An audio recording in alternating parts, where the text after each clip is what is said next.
Senator Blanche Lincoln. Good morning. Good morning, Megan. All right, let me just play the Obama soundbite for our viewers before we get into it so that they know what the debate is about. Here's Obama back in January. If somebody wants to build a coal power plant, they can. It's just that it will bankrupt them because they're going to be charged a huge sum for all that greenhouse gas that's being emitted. All right, so this has been on San Francisco Chronicle's website since January, but just now is becoming a deal.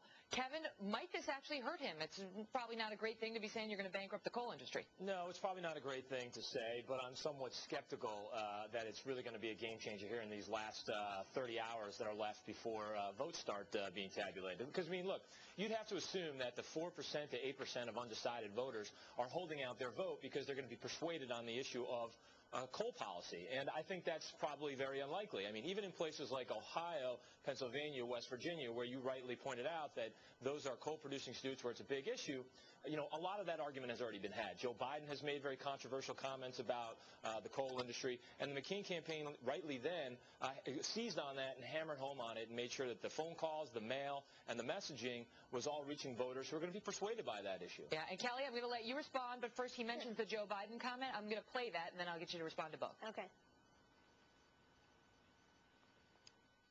China's going to burn 300 years of bad coal unless we figure out how to clean their coal up, because it's going to ruin your lungs, and there's nothing we can do about it. No coal plants here in America. Build them if they're going to build them over there. Make them clean, because they're killing you. All right, so you got Biden saying no coal plants here in America. You got Obama saying he's going to bankrupt anybody who builds a new coal plant. Is this just a talking point, or is this a bunch of much ado about nothing? Megan, he wasn't saying that he would bankrupt coal plants. He was saying that carbon capture and sequestration legislation like that, supported by John McCain, will be expensive for coal plants. But the fact is that John McCain has said that he'd like to eliminate coal entirely from our energy mix. This election, though, Kevin is right, is not about coal. It's about the economy. And as in the words of Colin Powell, once the financial crisis hit, Colin Powell said let's not get off point. This debate is about coal. Let's not get on to when we have an economy debate, we'll ask you about the economy.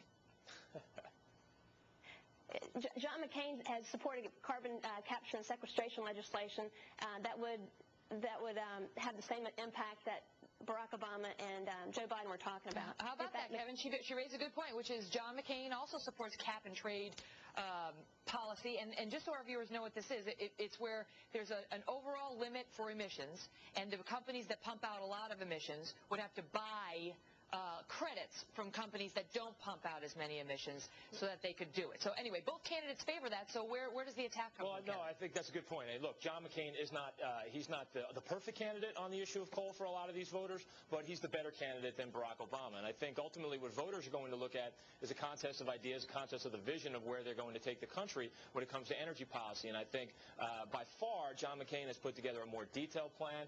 He's put together a plan for energy production in this country that is more fitting with where more voters are, and that's why they've rightly seized on it as part of a component to a larger economic message. Hey, Kelly, what do you make of it? I mean, this thing's been on the San Francisco Chronicle's website since January. Suddenly it comes out the day before the election.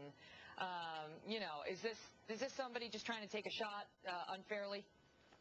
I guess so. I mean, it's not a smoking gun. As you said, it's been on the website since January. And as Kevin and I were talking earlier in the green room, this election now is all about boots on the ground. It's about voter turnout. And as early voting has shown, Democrats have a lead there, about 2 to 1. I voted in Virginia on Friday for early voting, and I waited in line for 2 hours. The very fact that Virginia is even in play in this election fired up.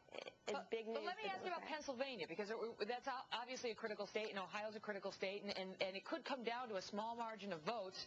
Kelly, do you think that this could wind up hurting Barack Obama with the coal miners and the coal mining families who show up to vote tomorrow in states like Pennsylvania, Ohio? I don't think it's going to have a big impact at all, Megan. I really don't.